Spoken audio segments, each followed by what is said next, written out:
Okay, so us three students from Sabancı University wanted to choose the concept of race for our academic literacies class, and we start off with the research question of, are Easterners giving away a part of their identity to integrate into a Western community?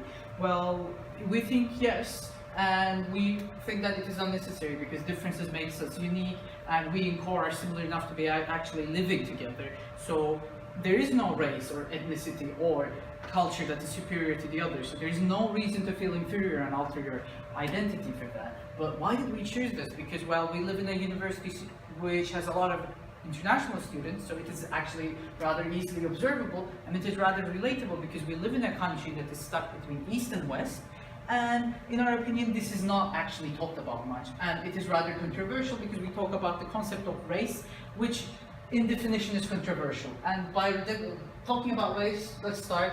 And race had an ethnic group assumed to have a biological basis as its base definition, but this doesn't hold true anymore because our globalized world caused an exponentially increasing interaction between races and different parts of the world. This caused a constant flow of genes between different parts, so the genetics that was unique to one part is no longer unique. And there's a quote about this talking about these scientists actually fear this constant flow of genes, and these scientists may or may not be considered racists even, which is quite interesting. But moving on, there's even an more interesting quote here. It talks about how people justified their racism with biological background, and even though the biological theories of race have been largely discredited by political events and scientific progresses, the prejudices remain part of the modern societies today. So race is based on the way society views that individual, which is how racism begins. And talking about racism, it also actually provided powerful legitimation of imperialism, meaning that Europeans thought themselves to be superior, so they used this superiority to justify their colonization of the other inferior races. And with that, I leave it to my friend. My friend Aybars talked about imperialism and why racism provided a base for imperialism. And in my presentation, in my part of the presentation, I want to talk about cultural imperialism, because imperialism brought the opportunity to impose European cultures to all around the world, and it basically shaped ideologies around the world in a Eurocentric view. And this was mainly, of course, due to colonialism, because they felt economically and culturally and also militarily dominant to the Eastern world. So they had the opportunity, they were justified to impose their culture. And I have a quote here that how it was done forcefully, the imposition of culture. And it says, certain cultural products have attained a position of dominance in a foreign culture through a process of coercive imposition. And this was, of course, again, mainly due to colonialism. But I want to ask a small question, and I want to ask, what if colonialism was started by China or India? Because we know that in medieval ages, India and China were way more superior when compared with Europe. So they could have easily done what Europe did and colonized the whole world, and maybe then we wouldn't have a Eurocentric worldview and have maybe a China worldview. So that's a good question to ask, I think. And I have a quote here that wraps up my main idea perfectly.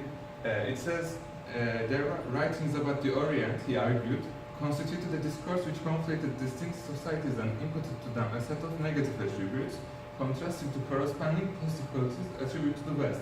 This discourse thus constructed both self and other in ways that made the West's political dominance over the Orient seem both natural and inevitable. And through this quote, we can see that this cultural imperialism made a solid foundation for racism, because Europe felt culturally dominant. And I have an example about Japan. There is a Battle of Shirayama, a famous civil war in Japan, and in that war, Japan wanted to modernize their military, but doing so, they had a massive civil war, and they had to sacrifice a big portion of their culture. For example, after that war, the way of the samurai came to an end, and also some of the traditional celebrations had to end. Hi, here comes the question, East and West, and what created those definitions. I'll be focusing more on the reason beyond these definitions and what are those definitions itself. Westerners often have false prejudices on Easterners and vice versa, but Westerners does more things to the East because they want to travel to West. What are those prejudices? Those are stereotypical Easterners are lazy, disorganized, and kind of mystic, but they don't rely on a solid reasoning. They just do this by their head. And those discriminations have been around for a long time too. As you can see, the Hellenes saw the Persians barbarian in the, before the Christ, I don't know. And it just changed name, West is not a thing. Before it was a thing, it was Christendom, Rome, and Hellas. It just changed name to the Europe. As I mentioned before, those prejudices are arbitrary. They just stayed in Europe, called themselves ours, like our land, and the land beyond them is called theirs. And they said theirs are just barbarians without any distinct reason.